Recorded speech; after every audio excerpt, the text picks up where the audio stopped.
Hi, everybody. Welcome to the Infinite Danger Room, the News OK podcast about comics, film, other exciting, adventurous things. Today, we are going to look at a new comic, Batman Teenage Mutant Ninja Turtles Adventures #1. I'm Matt Price. I'm here today with Chris Borthick and Anthony Brown. And we're going to talk about this first issue that just came out, DC and IDW teaming up to do a Batman animated type series, Batman meeting the Teenage Mutant Ninja Turtles, also in their animated style. Last year and into this year, Batman and Teenage Mutant Ninja Turtles had crossed over earlier with a huge success, lots of sellouts. The trade has sold well, the issues went to multiple printings, and I think that went so well they decided somewhere along the line, hey, we could do this again with different versions of these characters, the more animated versions of these characters. And so that's what we've got here with Batman Teenage Mutant Ninja Turtles Adventures #1, writer Matthew K. Manning, artist John Samariva, I believe. So, Anthony, do you want to go first, talk about maybe what you thought about it, your background with either of these shows, either of these characters, and we'll kind of each take our turns talking about it. On the book itself, I'm sold, right? Like, I don't know how many issues it is. If it's like its predecessor, if it's 6 issues, I'm sold on all 6. It's a lot of fun. I am familiar with the new Ninja Turtles cartoon that comes on Nickelodeon. It's been a lot of fun. There's actually an episode where the Ninja Turtles discover Facebook, and they they friend someone. They creepily stalk their friend and meet them in person, and then at the end, that person's not who they think they are, so they go unfriend at the very end. And the Batman that's in this is from the Batman the Animated Series, so the exact same costume. That Batman is in here running around. You run into Clayface, but I think that Michelangelo calls him Mudbutt all throughout the comic, and it's just a ton of fun.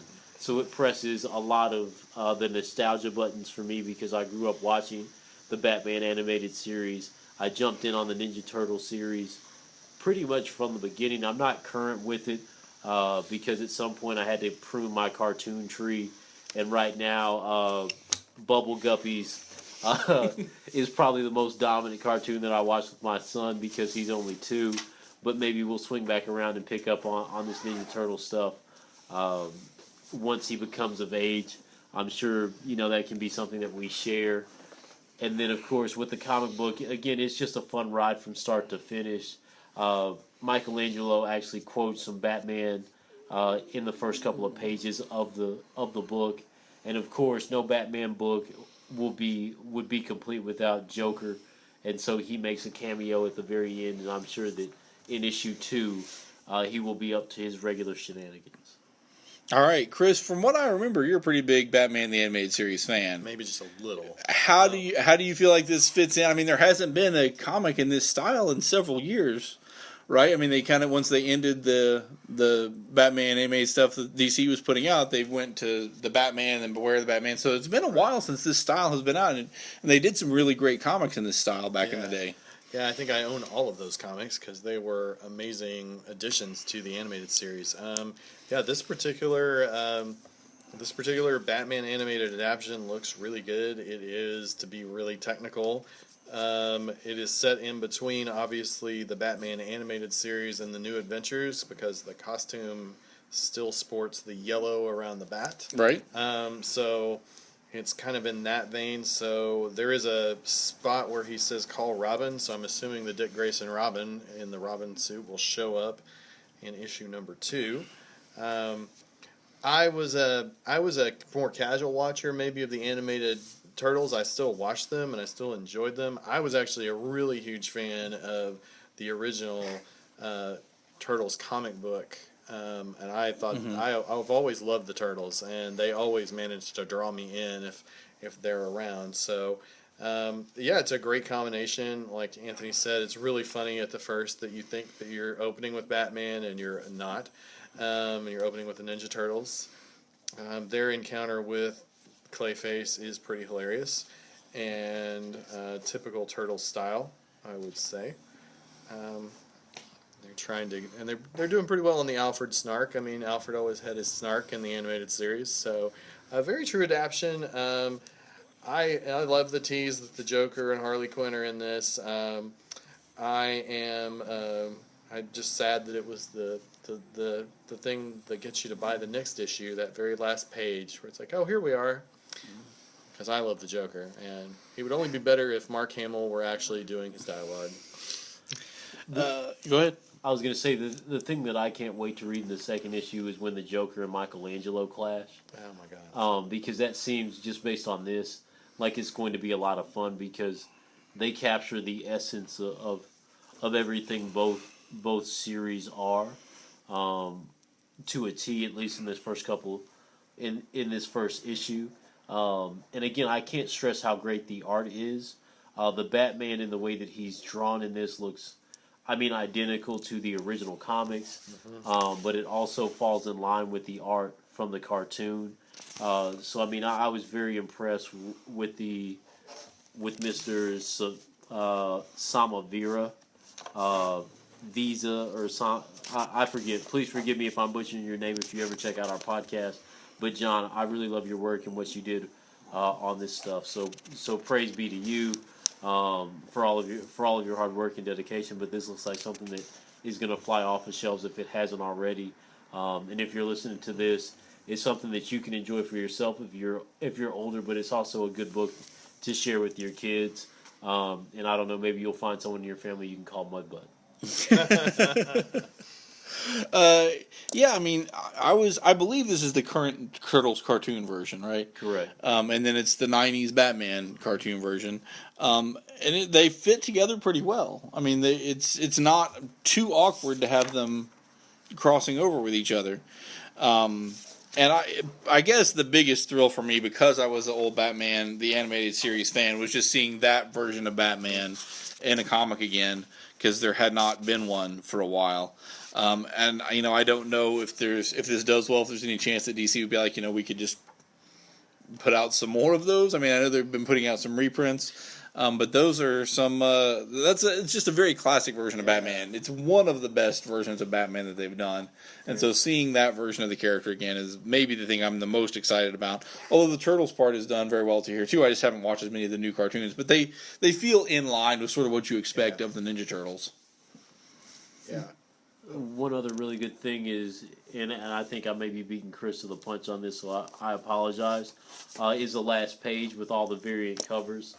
Some very, very great looking variant covers. I don't want to spoil those for some people, but even if you pick up this book to thumb through it, check out the very last page and the variant covers where it has the Turtles along with Batman and just touch points from both series that I think you'll enjoy. Yeah, I don't think you guys have had a chance to read the first crossover yet that they did with Batman and Ninja Turtles, but it did super, super well, and they did a good job capturing the feel of the New 52 Batman and the current IDW Turtles, which are a little closer to sort of the Eastman Laird conception. Right. And that was a lot of fun. And this is maybe skewing slightly younger, but also a lot of fun. So are there other versions they could cross over other than that? What other Batman Turtles film version? Batman '89 Michael Keaton with 1990 Turtles, or what? Where should they go after this? Should they do sequels to any of the individual ones, or are there other versions that they should try to pull out? I think I would love to see different DC characters interact with other franchises, because if they can pull this off, maybe you do a Justice League and I don't even know if these franchises are the same, but like the Globetrotters or whatever, something. Yeah. The animated Globetrotters, I feel like that might be interesting. But as far as Batman franchises, I know that they're doing these newer Ninja Turtle movies, the live action ones, but I don't know how well they're doing. I haven't watched any of them. Ben Affleck's Batman and the Ninja Turtle movies. Yeah, I watched the first one and I thought it was kind of a mess. I heard the second one was somewhat better, but I have not watched it yet. Gotcha. Yeah, I want to see the second one because Stephen Amell from Arrow was in it, and that was I'm a fan of his. Casey Jones. Yeah, Casey Jones. So I thought you were asking other titles, but you could do Batman Beyond. Teenage Mutant Ninja Turtles and do a time travel episode and do it in the classic style with old Bruce or it might be fun that if like this same group of turtles traveled forward in time and then met him when he was older. Right. That would be a lot of fun.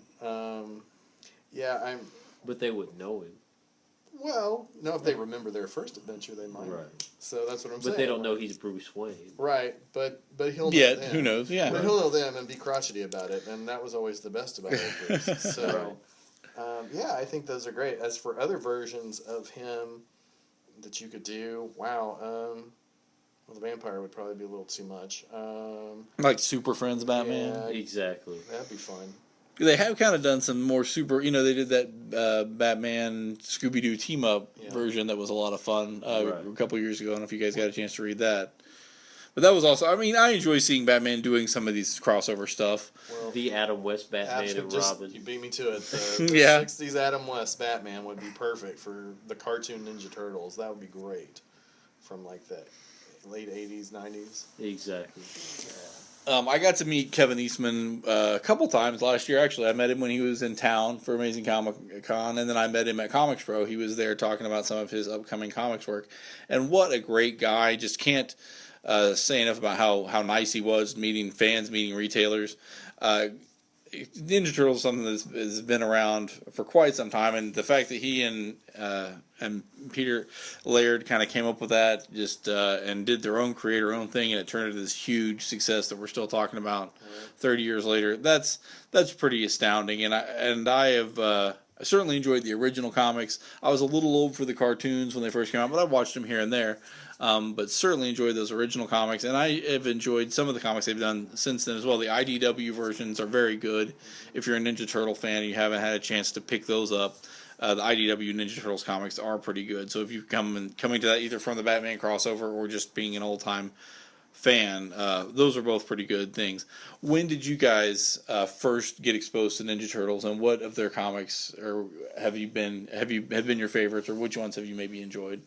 So for me, I first got exposed to Ninja Turtles through the cartoon because I am a child or born in the mid '80s and a kid of the '90s. So that's where I come in on the Ninja Turtle side of it. Of course, I saw the live action movies with Vanilla Ice and all of the Go Ninja, Go stuff. As far as the comics go, it's kind of been hit or miss. I read the oversized IDW of the original Ninja Turtles. They all had the red masks and all that good stuff. And I enjoyed that.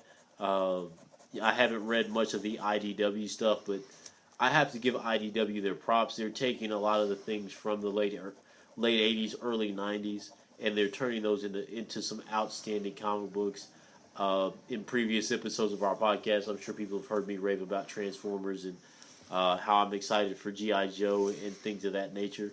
And so I know that IDW is doing some great things. I wasn't a fan in one of the Ninja Turtle issues where they killed Donatello, but, just kind of is what it is. You have to be willing to venture into the deep end every now and then and do some different things. But IDW is doing some fantastic things with childhood favorites. I agree. My Ninja Turtles exposure, it was during the comics run. I don't remember exactly when, but I know it made me go back and pick up everything from number 1 on. So I really enjoyed them as a concept. They were really original. So it was just a lot of fun, and I've always kind of kept track of them on and off. But like you, Anthony, I cartoon wise, I didn't have time for TV watching all the time. So you gotta start filtering what you can keep up with. But yeah, the Turtles are just a solid crew, and they have been for a long time. And of course, I know you're a longtime Batman fan. Yeah. When did you become a Batman fan? And tell us both about how you started with Batman and how you got started on the animated series. Oh Lord. Well, as far as Batman himself, I know it was through comics when I started picking them up as a kid. I can't remember exactly which one, but I remember that there was this oversized Batman Treasury edition that had like Neil Adams art, and it was just beautiful. I mean, it's just like Batman in his iconic best.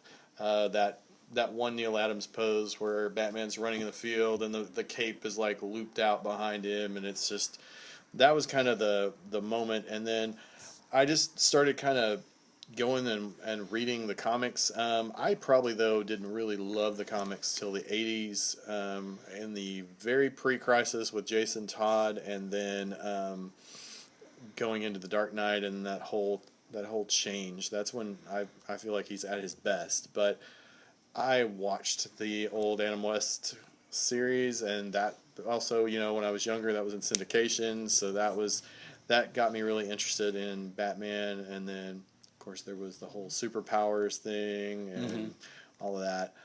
So I know there's other heroes in all of that, but Batman was always my favorite. So Batman the Animated Series, man, I loved the Batman movie, of course. They came out right around the time the original Batman movie came out. But the Batman animated series, nothing really captures those characters iconically. I mean, nothing has done it justice to me like the Batman animated series. You have like phenomenal episodes in there of writing. Heart of Ice, the Mr. Freeze origin, is one of my all-time favorite, best written episodes of an animated series ever. It's that weird perfect thing where Mr. Freeze is a villain, but you feel so sympathetic and empathetic toward him and what he's doing. I mean, and that's an animated show that's really directed at kids, but we all know, if you've looked at anything in the behind the scenes of the animated series, they were a little subversive in that they were making it for them as well as a younger audience. So just seeing him portrayed in that Art Deco style. I mean, that's the world he should live in. And I'm like you. I have wishes that they would bring that back into the comics and let that style of art and Gotham and everything return, because it's just so iconic. All right, Anthony, tell us, how did you first start being a fan to the degree that you are a Batman, and were you a fan of the animated series? Definitely a fan of the animated series. As far as my introduction goes, I can't really remember. I remember watching the Adam West Batman in syndication. So let's say that I got my start there because that is the earliest editions of Batman. And, I remember listening to Eartha Kitt roll her R's and things like that as Catwoman. So, I mean, I enjoy Batman. I remember when the first movie came out with Michael Keaton that, I told my mom I wanted to get a bat cut in the back of my head, and I think I was in I was in kindergarten or somewhere around that age. Nice. At that time. And when the animated series came on Fox, I mean, every day after school, when I wasn't at practice, that was what I wanted to watch. So when he fought the Man-Bat and Clayface and Two-Face, and I mean, it was just phenomenal. One of my favorite episodes was actually from the final season when Commissioner Gordon and Batman are at war because of the perceived death of Batgirl, and they're just kind of fighting. But it turns out that she was, hallucinating from something that the Scarecrow did. But that is one of the best episodes, just seeing them go at it and him take them on and all of that stuff, and how they take down all the members of the Bat family. And at one point Commissioner Gordon got so desperate that he called in Bane. But I mean, they pull in all of those characters, and the guy who voices Batman, to me, will always be the voice of Batman because he did so well with that. But even when they took that animation style and applied it to other mediums, you held it to the standard of Batman the Animated Series. So when the Superman series was created, it just didn't feel the same. They tried to go the light, airy route because Superman is a brighter character, and Batman is kind of the opposite side of his coin. It just didn't seem the same because it didn't resonate to the same degree.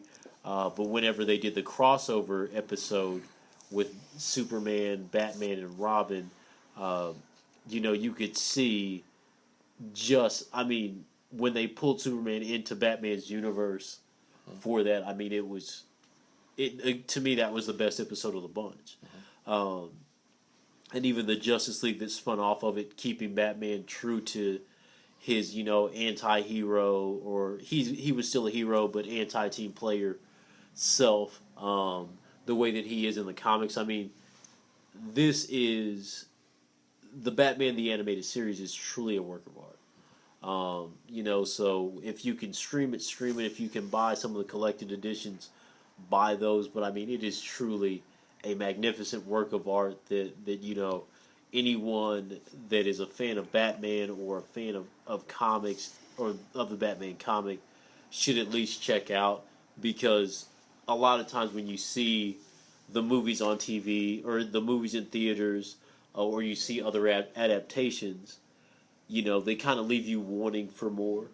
But with this, it's like they took the comic and applied it in a very great sense, and it's something that, again, withstands the test of time. And so as you watch more and more episodes of the animated series, you get that same attachment that people do to their favorite comic. And then the guy that voices Batman, it was just superb casting. That whenever you see Batman in any of the stuff that DC is doing from an animated standpoint, you're like, it just isn't the same without this guy being the voice, because he hit all the right notes. So when Batman was, the billionaire playboy, he did that perfectly. When he was, the scowling grouch from the shadows, he did that perfectly. And so, and the entire spectrum in between. And don't forget the Mark Hamill Joker, who is the best Joker, I think, hands down. No disrespect to the film versions, Jack Nicholson, etc., but much like Kevin Conroy, Mark Hamill captures the Joker forever. And yeah, when you see that those two are in the voice cast for any animated movie that DC's come out with, it's a slight sense of relief and nostalgia all at once. And I was going to add, sorry to backtrack back to my Batman stuff, but I do remember actually being at San Diego Comic-Con one year when they premiered the Man-Bat episode. It was amazing and chilling, and that's probably the actual moment, of course, when I became a Batman animated fan. But it was, it's unforgettable, and work of art is exactly the right way to describe that series. To me, it's maybe the best adaptation of any comic anything ever, which is probably pretty high praise, but I think it's probably earns it. I think Superman works a little better than you think, but I just think Superman the character works a little better than you think he works, so that could be some of it. I think it doesn't nail it 100% as much as Batman, but I think it's a good Superman adaptation. And then you get into Justice League, and I think those are also very good introductions to a lot of different characters. But as good as all those are, I do think Batman is probably the peak. When it was really hitting on all cylinders, maybe the best thing that they did in that whole animated universe, which is all pretty fantastic. Yeah. That's a decade plus run of really good animated shows. Well, even Batman Beyond, when they first promoted, young Batman, I think all of the fans were like, oh no, here we go. But it's a phenomenal addition, and and the Joker manages to show up there too. So it was great. Yeah, it's that whole universe is well worth checking out. And if you haven't. Batman Beyond, we have a comic series of him now. Why can't we have Batman the Animated? Well, that's true. They kind of moved Batman Beyond into the universe, but I do hope that one thing I would love to see happen out of this is if this does well, maybe you go back and maybe you do a one-shot or a holiday special or something where you can just kind of keep that version of the character in front of people, even though maybe they're thinking, well, it happened a long time ago. But to me, I think it's still a very iconic version of the character that I think is still worth getting people exposed to. Absolutely. So any final thoughts, guys, as we wrap up our look at Batman Teenage Mutant Ninja Turtles Adventures #1? No. When you said the holiday special, it took me directly to that Harley Quinn, Poison Ivy episode of the animated series, where Batman and the Ninja Turtles are trying to foil those two from That'd be fun. That'd be That'd be fun. great. Yeah, So, absolutely. It's just a great adaptation. If it does great justice to fans of both, and you should go out and pick it up now. All right, very cool. So, if you want to connect with us, if you have commentary, if you have thoughts, if you have feedback you'd like to give us, we'd love to hear from you. You can catch us on Twitter at Danger Infinite. You can email us at infinitedangerroom@gmail.com. You can leave us a Facebook comment by finding Infinite Danger Room on Facebook. And you can rate or review us on iTunes. We'd love to get your rating or review there. You can also find us on SoundCloud, and we're posting those SoundCloud episodes also on newsok.com, as NewsOK does our releases. And that's those are some of the places you can catch up with us, and we'd love to hear from you. This has been Chris Borthick and Anthony Brown. I'm Matthew Price, and thanks so much again, guys, for listening.